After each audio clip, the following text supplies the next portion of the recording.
D.H. Lawrence is one of the most influential and taboo writers of the 20th century, whose work focuses on themes such as love, sexuality, and society. Lawrence was from a small mining town called Eastwood in Nottinghamshire and later went to the University School of Nottingham. He gained a lot of recognition for novels such as Sons and Lovers, The Rainbow, and Lady Chatterley's Lover. Novels such as Lady Chatterley's Lover were banned in various countries due to its explicit and controversial sexual content. In today's video, I'm going to be focusing on the controversial and taboo nature of Lawrence's writing.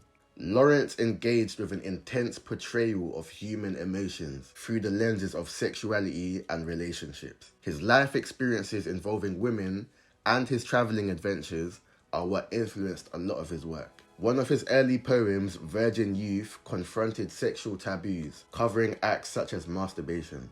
This poem is considered controversial because it explores the topics of sexual curiosity and a loss of innocence.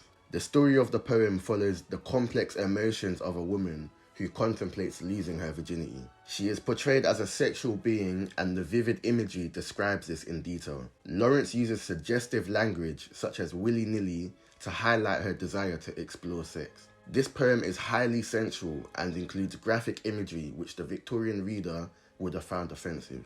This is what makes Lawrence's work taboo, as he is unfiltered when it comes to his descriptions of sensitive topics. These topics are not as controversial for the modern reader. However, in the times he was writing in, this type of content wouldn't have been covered as vividly. Also, this poem covers the theme of a loss of innocence, which at the time of its publication would have been viewed as indecent. The narrator emphasizes how taboo the concept of losing one's innocence is in the line where they say, "Dark ruddy pillar, forgive me.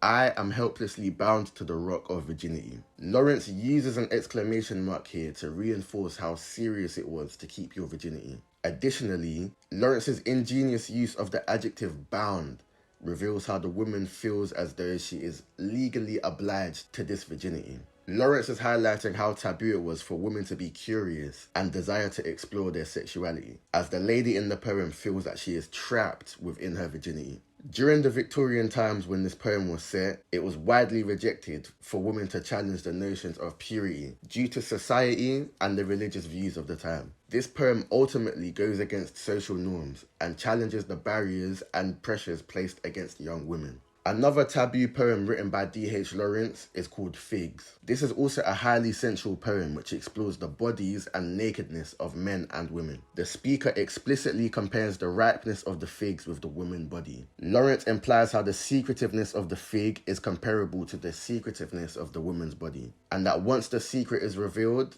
their ripeness fades away. This is revealed in the line where he writes, "What then?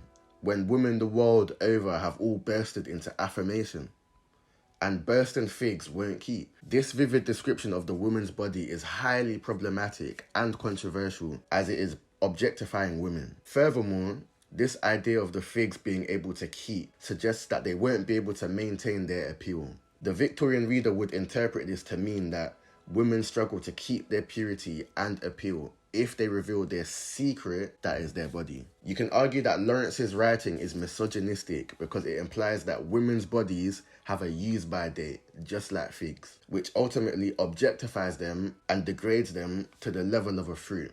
Overall, we've learnt that Lawrence was a polarizing writer who used his work to challenge a lot of the social norms of the Victorian era. His sensual writing and depictions of topics such as the female body were seen as distasteful and explicit. This is one of the reasons why people find this work to be controversial and difficult to read, especially due to his depiction of women. Despite all of this, D.H. Lawrence's work remains to be highly influential and is still read globally to this day. Thank you.